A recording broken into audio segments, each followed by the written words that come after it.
아멘. 12월은 성탄의 계절입니다. 우리가 성탄의 기쁨, 성탄의 하나님의 사랑을 충만히 느끼며 사는 12월이 됐으면 좋겠는데요. 세상은 지금 혼란합니다. 우중충합니다. 어지럽습니다. 그런 세상 분위기 속에서 우리가 성탄의 기쁨을 빼앗기지 않았으면 좋겠습니다. 세상의 어떤 것보다 더 큰 것이 성탄의 기쁨이고 성탄의 하나님의 사랑입니다. 세상의 혼란 때문에 이 성탄의 기쁨을 우리가 빼앗기지 않았으면 좋겠는데요. 마침 주일마다 요한 1서를 우리가 배우고 있는데 이 12월 성탄의 계절에 사람의 몸으로 이 땅에 오신 예수님을 통해 우리에게 드러난 하나님의 사랑을 사도 요한은 이야기하고 있고 우리가 그 대목을 배우고 있습니다.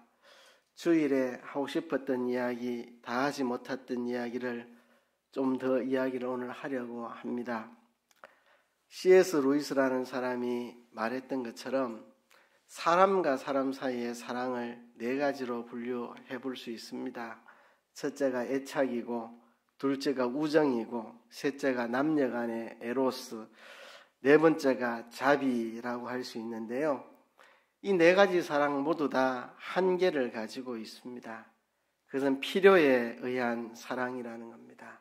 내가 필요하기 때문에 내 필요를 위해서 하는 사랑이라는 한계를 가지고 있습니다. 사랑은 하나님께 속한 것이기 때문에 하나님 형상대로 지음받은 사람들은 사랑하고 삽니다. 사랑하지 않고는 누구도 살 수가 없습니다. 그러나 죄로 인해서 타락한 인간, 부패한 인간, 그 부패성 때문에 이 사랑도 부패하고 왜곡되고 말았습니다. 그래서 사랑이 상대방을 살리지 못하고 죽이는 그런 사랑으로 전락해 버렸습니다. 우리가 어떻게 해야 합니까? 사랑의 원형을 되찾아야 합니다. 왜곡되지 않은, 부패하지 않은, 변질되지 않은 하나님께 속한 사랑의 참된 모습, 그 원형을 찾아야 합니다. 그런데 오늘 본문에 그것을 이야기하고 있습니다. 10절에 보면 사랑은 여기 있으니, 사랑은 여기 있으니, 인간이 죄짓고 타락해서 부패하고 변질된 그런 사랑이 아니라 사랑의 원형, 참사랑의 모습이 여기에 있다고 말합니다. 그래서 이 하나님의 사랑을 통해서 우리는 사랑의 원형을 발견하고 참사랑이 무엇인지 배워나가야 할 것입니다. 하나님께서 세상을 사랑하셔서 독생자를 보내신 것, 그것이 사랑의 원형입니다. 마치 아버지가 아이에게 자전거를 가르쳐 줄 때 운동장에 나와서 직접 자전거를 타 보이면서 이렇게 타는 거다 알려주고 아이가 타게 한 다음 넘어지지 않게 붙들어주고 마지막에는 손을 놓아 훈련을 시키듯이 하나님의 사랑이 이렇게 예수님의 탄생으로, 예수님의 고난과 죽음으로, 부활과 승리로 우리에게 나타나셨는데요. 이것은 하나님이 우리에게 사랑이 무엇인지 보여준 모델이고 시범이기도 합니다. 그러나 그 이상의 것입니다. 하나님의 아들이 이 땅에 탄생하신 것은 우리 안에 영원한 생명의 샘물이 늘 솟아나는 사랑의 능력을 우리가 경험하고 우리가 그 사랑에 녹아 들어가게 하는 능력이 있습니다.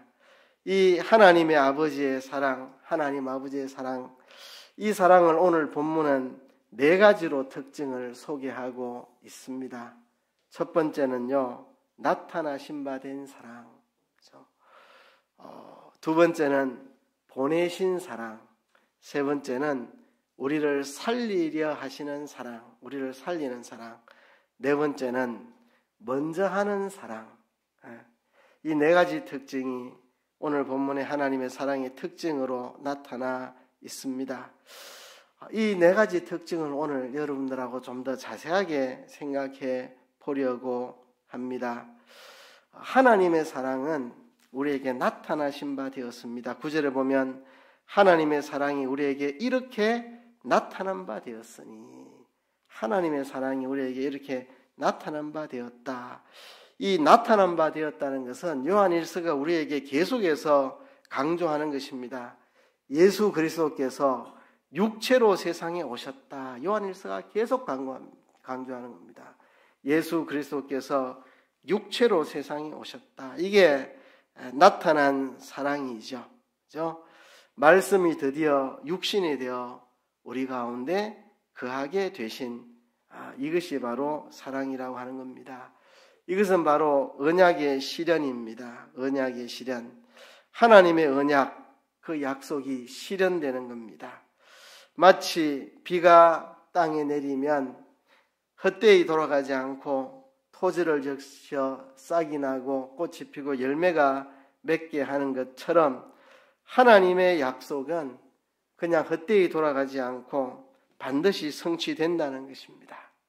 하나님의 약속, 에덴에서 약속하신 그 약속, 아브라함과 맺으신 그 언약, 시내산에서 맺으신 그 약속, 다윗과 맺은 그 다윗의 언약, 예레미야를 통해 말씀하신 그 새 언약, 바로 그 아들을 통해서 이루고야 만나는 것입니다.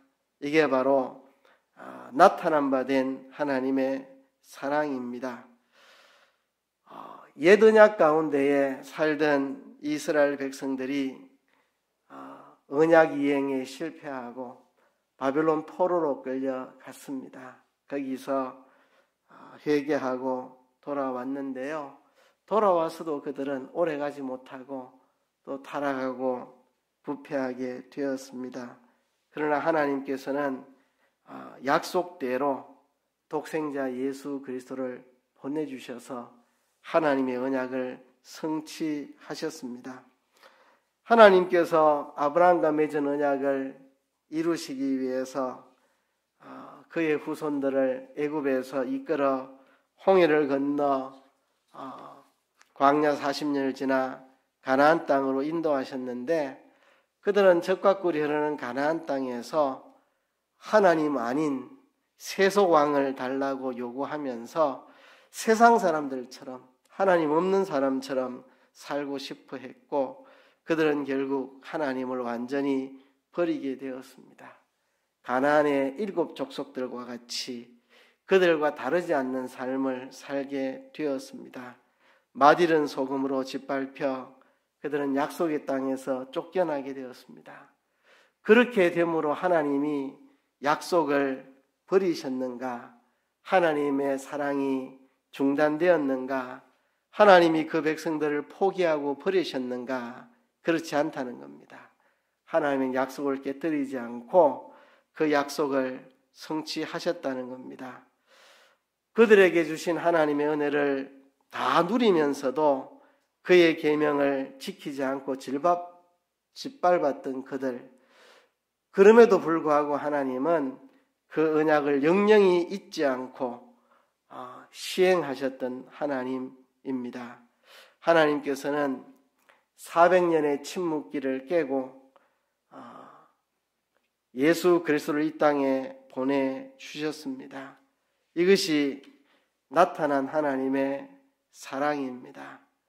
하나님의 아들이 이 땅에 탄생하셨고, 그리고 세례받으실 때 하늘에서 하나님의 음성이 들렸고, 또 하나님께서 그 아들을 십자가에 내어주시고 우리의 죄를 대신해서 죽게 하시고 다시 부활시켜서 하나님의 언약을 신실하게 이루셨습니다. 예수님은 십자가에서 다 이루셨다고 말씀을 하셨습니다. 하나님의 모든 약속이 예수님의 십자가에서 이루어졌습니다. 이것이 바로 나타난 하나님의 사랑입니다. 이것이 바로 하나님의 사랑의 특징입니다. 구체적으로 나타나는 것, 이게 사랑입니다. 구체적으로 나타나는 것, 그죠? 독생자 예수 그리스도께서 탄생하시고 우리를 사랑하셔서 천국 복음을 전하시고 가난한 자, 눈먼 자, 병든 자 고쳐주시고 고난을 받아 우리의 죄를 지고 십자가에 죽으실 때 기꺼이 그 죽음을 택하시고 채찍에 맞으시고 살점이 터져나가고 십자가의 고통 속에서도 우리를 변함없이 사랑하시는 그 나타난 사랑, 이것이 바로 하나님의 사랑입니다. 수많은 역경이 있었죠. 그 백성들이 하나님을 모른다 하고 하나님을 대적하고 우상을 섬기고 하나님을 버리고 하나님의 계명을 버리고 온갖 우여곡절이 있었지만 실패하지 않고 포기하지 않고 철회하지 않고 끝까지 기다리며 그 약속을 성취하여 사랑하시는 그런 사랑, 수많은 난관과 인간의 반복되는 실패에도 불구하고 하나님은 실망하지 않고 지치지 않고 끊임없이 우리를 사랑하셔서 그 언약을 이루시는 사랑, 이게 나타나신 바 된 사랑입니다. 그 백성들의 배신, 그죠? 그 백성들의 타락, 이런 것에 흔들리지 않고 좌절하지 않고 끝까지 견디시며 이루시는 그 사랑, 이게 나타내신 바 된 하나님의 사랑입니다. 여러분, 사랑이 무엇입니까? 고린도전서에서는 사랑을 이야기할 때 사랑은 오래 참고, 제일 먼저 말한 게 사랑은 오래 참고라고 말했습니다. 사랑은 오래 참는 것입니다.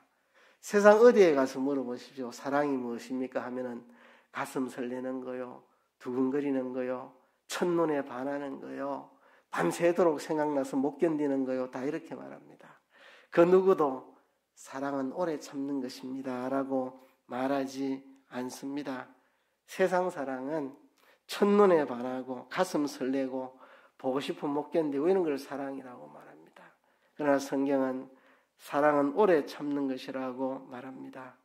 상대방이 끊임없이 상처 주고 끊임없이 실패하는 길을 가고 끊임없이 배신하고 반역해도 끝까지 포기하지 않고 하나님의 사랑이 우리에게 나타나는 이런 사랑, 이것이 진짜 사랑입니다. 사람들은 결혼 생활도 쉽게 그만두고 목사들도 쉽게 성도들을 포기하려 하고 성도들도 쉽게 목회자들을 포기하려고 하고, 그죠? 세상은 다 쉽게 포기해버리는 세상입니다. 그러나 사랑은 그런 것이 아닙니다. 그죠? 구약시대에 그렇게 하나님을 배신하고 등 돌리고 반역하고 하나님을 떠나고 대적해도 하나님은 오래 참으시고 반드시 그 약속을 성취하시고 하나님의 아들이 이 땅에 오셔서 우리 위에 고난받으시고 죽기까지 나타난 이 하나님의 사랑이 이렇게 나타난 바 되신 이것이 바로 사랑입니다. 우리는 하나님께로서 난 자들이기 때문에 우리는 이 사랑을 아는 사람들입니다. 십자가라고 하는 하나님의 사랑을 경험하고 그 하나님의 사랑을 통해서 태어난 사랑의 자녀들입니다. 우리는 하나님의 사랑, 그 사랑, 오래 참는 사랑, 끝까지 변함없는 사랑, 그 사랑을 우리는 경험해서 아는 사람입니다. 우리는 이 사랑에 이끌려 살아가야 합니다.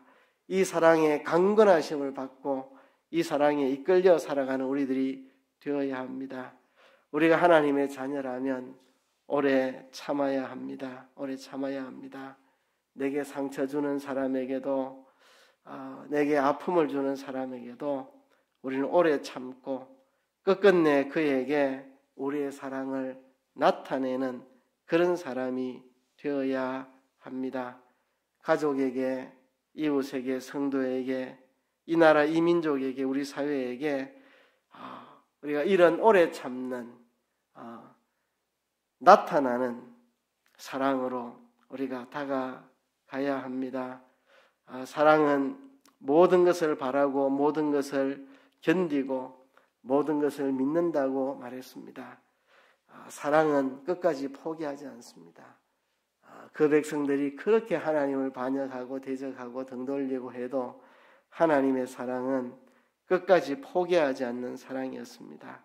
사랑은 반드시 이루어지고 나타나는 것이기 때문입니다. 이것이 하나님의 사랑의 특징입니다. 우리들도 끝까지 참고 오래 참고 견디며 끝까지 우리의 사랑이 나타나고 표현되는, 드러나는, 반드시 이루고야 마는 그런 사랑을 해야 할 것입니다.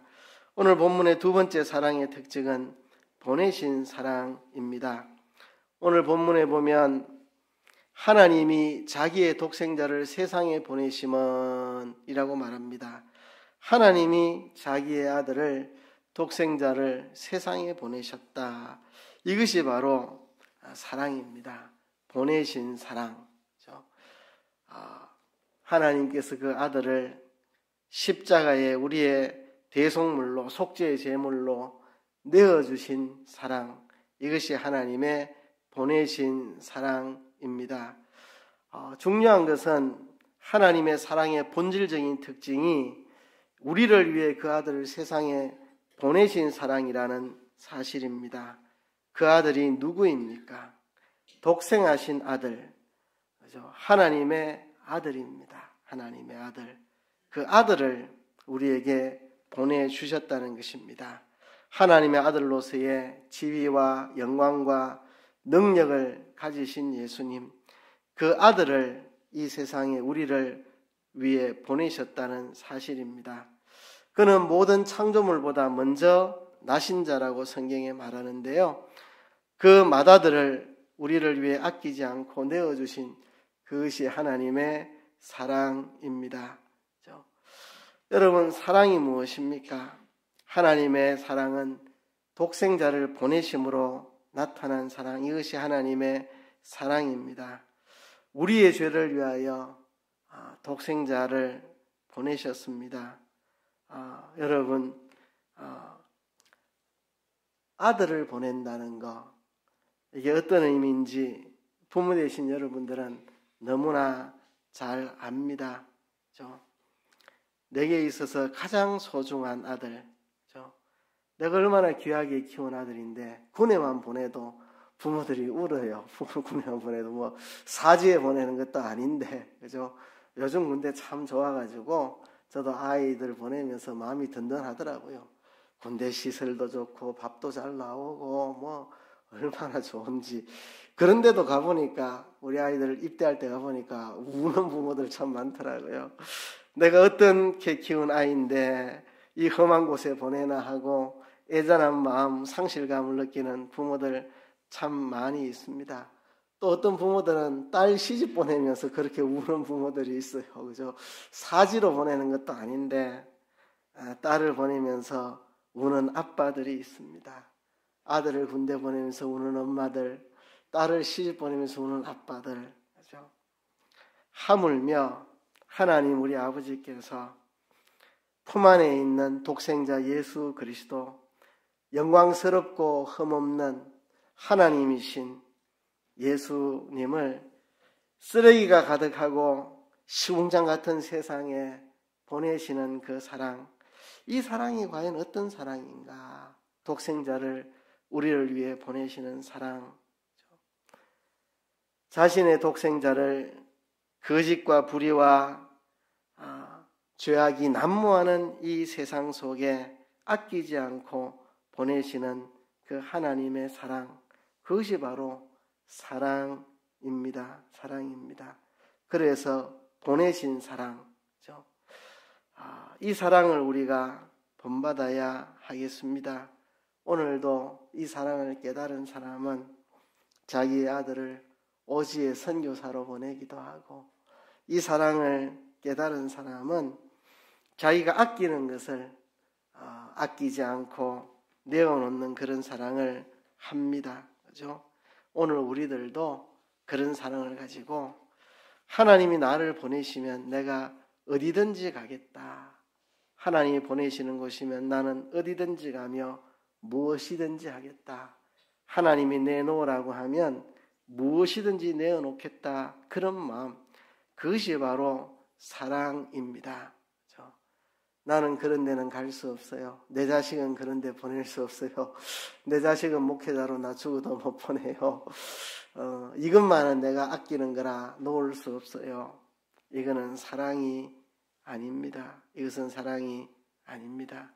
그렇죠? 우리는 아낌없이 내어놓을 수 있을 때 그게 하나님의 사랑을 우리가 따라가는 것입니다. 한 학생이 교수님에게 이렇게 물었답니다. 내가 왜 공부를 해야 되죠? 뭐 때문에 내가 공부해야 합니까?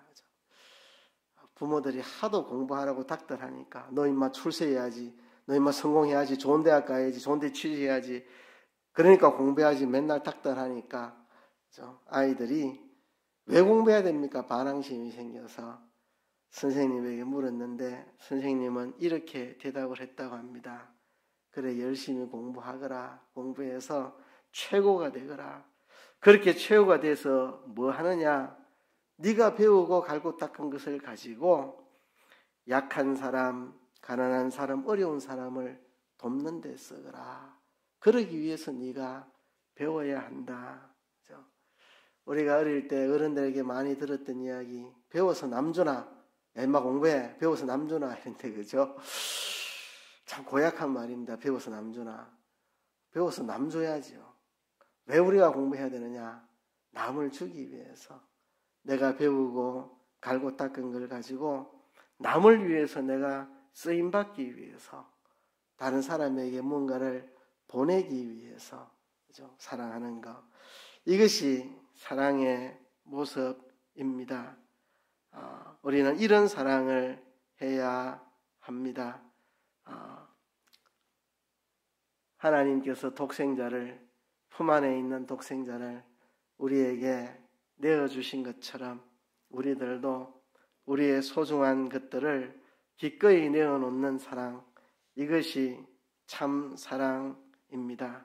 우리가 이런 사랑을 해야 합니다.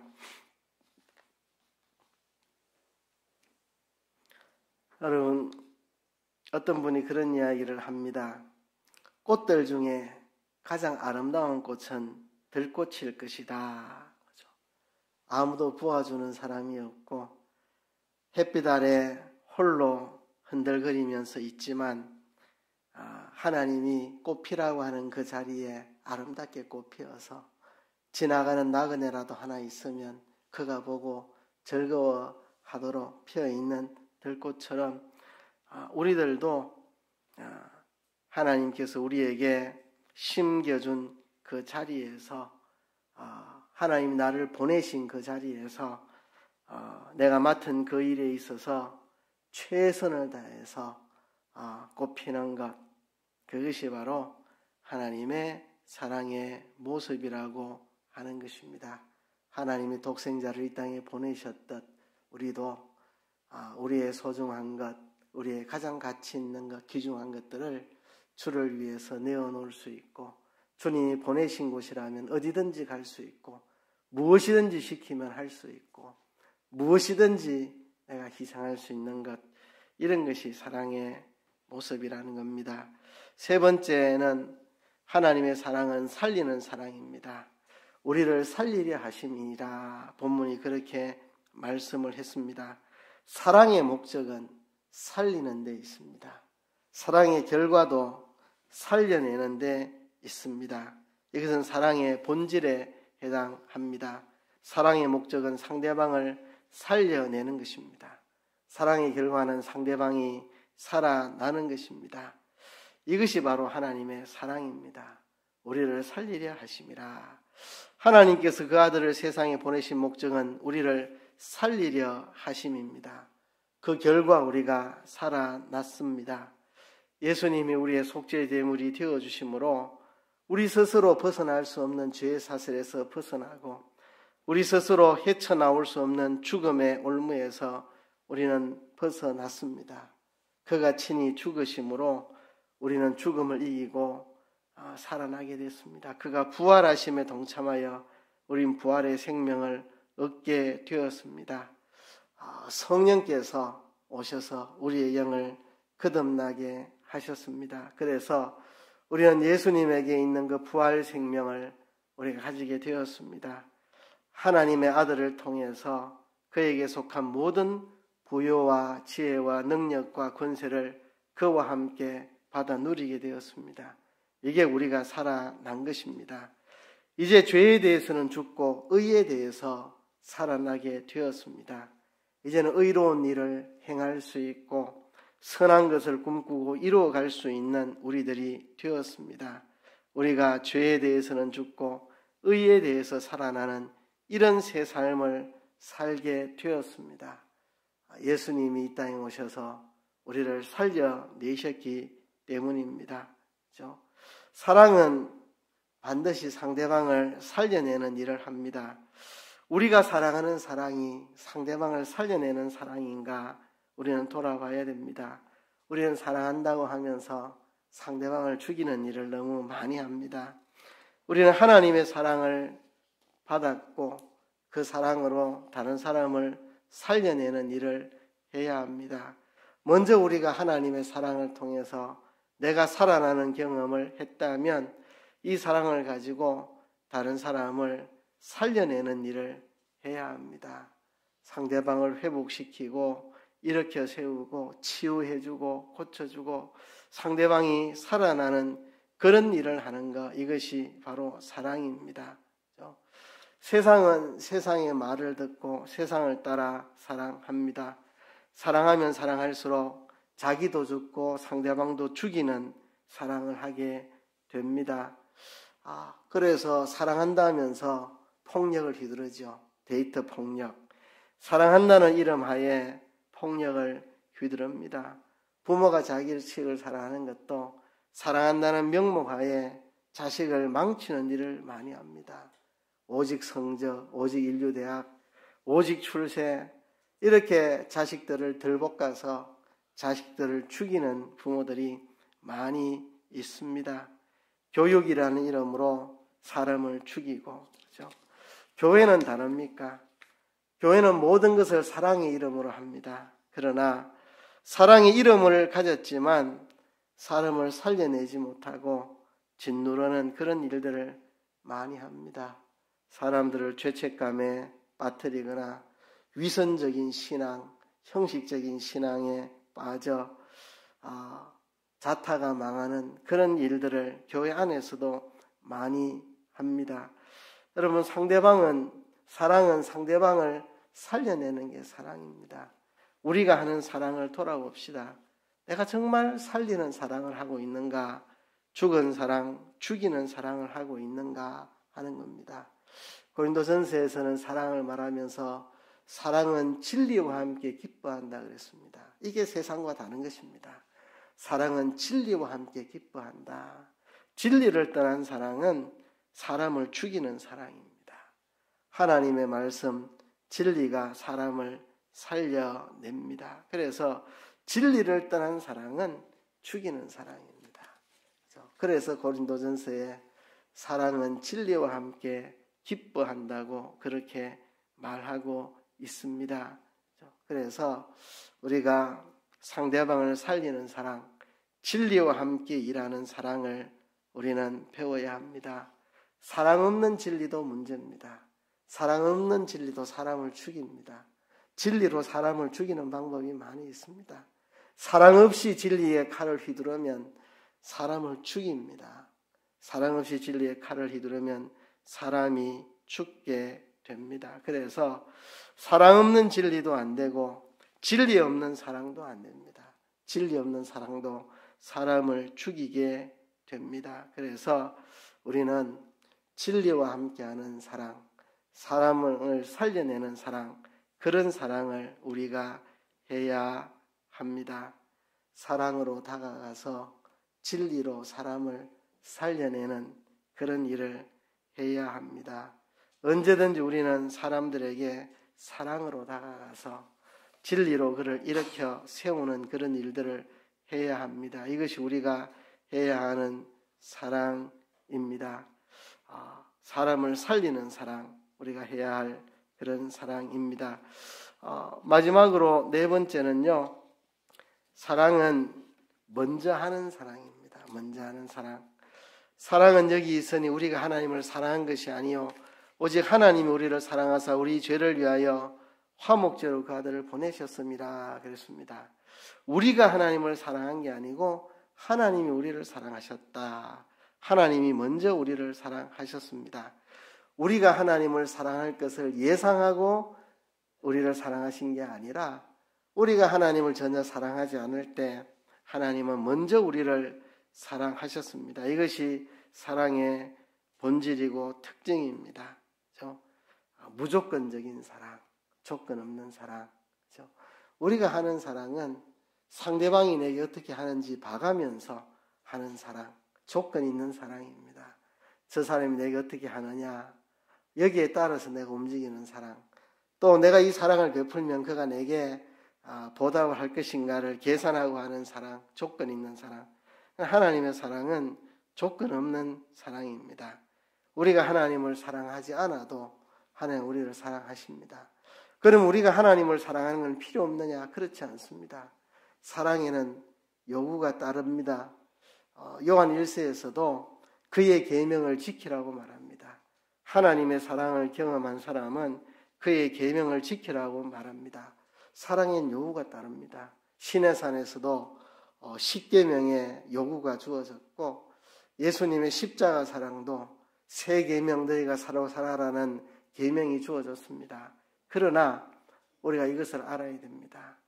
우리가 그 사랑을 할 것이기 때문에 우리를 사랑해 준 게 아닙니다.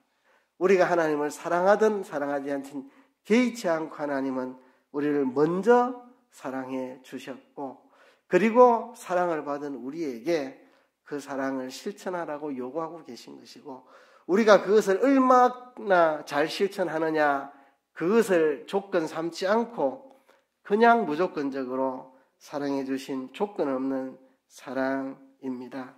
사랑에는 기대가 있습니다.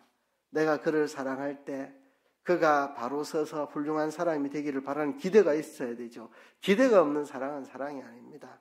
우리도 누군가를 사랑할 때 기대를 갖고 있습니다. 그가 이 사랑을 받고 일어서서 훌륭한 사람 되기를 바라는 기대가 있죠.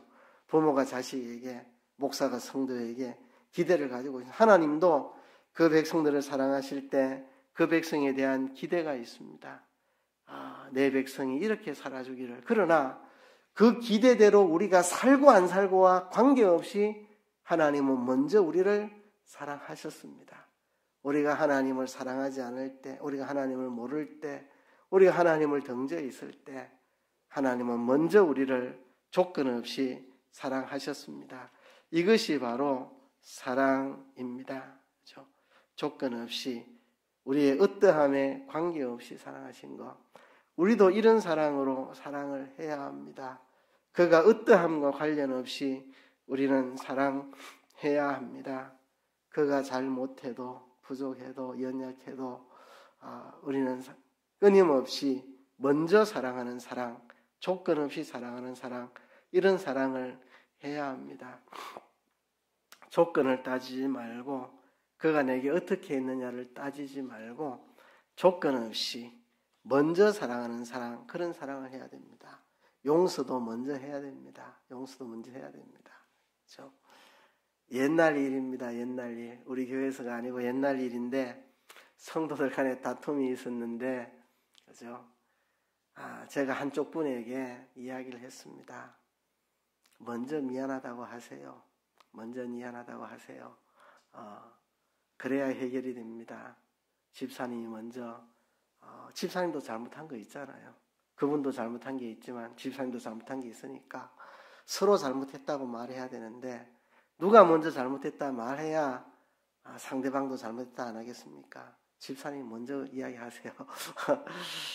이랬더니 그분이 진짜 전화해가지고 미안하다는 말을 하기는 했어요. 그런데 그냥 한 게 아니고 그냥 내가 미안합니다. 잘못했으면 이러면 될 텐데 목사님이 하락해서 내가 이 말 합니다. 이렇게 그러니까 듣는 사람 기분이 안 좋아가지고 그러니까 그러면 나도 그러면 미안하다 안 한다고.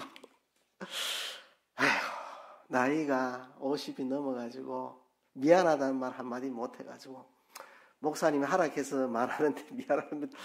갈게요. 이렇게 그래가지고 둘이 다시 싸우고 전화 끊었다는데 참 나이 50이 넘어도 먼저 미안하다는 말을 할 수 없어서 목사님 시켜서 내가 하긴 합니다. 이런 식으로. 그런 말 뭐 들어봐도 소용없다 상대방이 하니까 그럼 치우자고 전화 끊어버리고 내가 무슨 목회를 하나 유치원을 경영하나 막 참 혼란스러운 날이었습니다. 먼저 용서하는 것이 그렇게 어렵습니까?